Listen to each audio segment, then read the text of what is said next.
Un long feuilleton s'achève ce jeudi. Après des mois de négociations entamées en 2020, Newcastle United change de propriétaire. Le club anglais, détenu depuis 14 ans par l'entrepreneur Mike Ashley, avec pas mal d'échecs et pas beaucoup de succès, passe sous pavillon saoudien, environ 350 millions d'euros.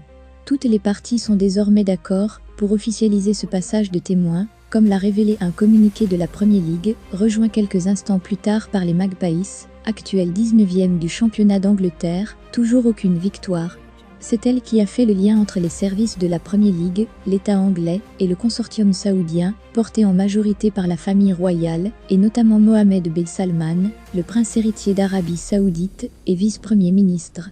Concrètement, c'est le Fonds public d'investissement d'Arabie saoudite, FIP, l'un des fonds souverains les plus riches du monde, qui est désormais le nouveau propriétaire de Newcastle. De quoi faire rêver les supporters, notamment lors du prochain mercato, mais aussi de faire grincer quelques dents. Le contexte géopolitique est tendu autour de l'Arabie saoudite.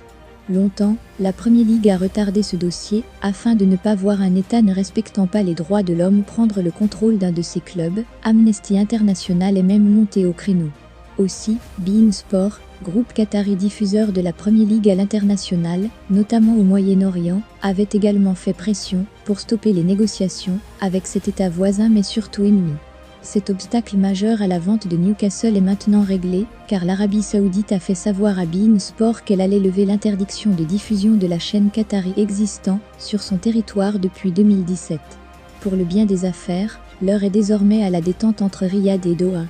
Comme ses concurrents dans le golfe Persique, avec le PSG pour le Qatar et Manchester City pour les Émirats arabes unis, l'Arabie saoudite aussi place ses pions sur l'échiquier mondial par le biais du football.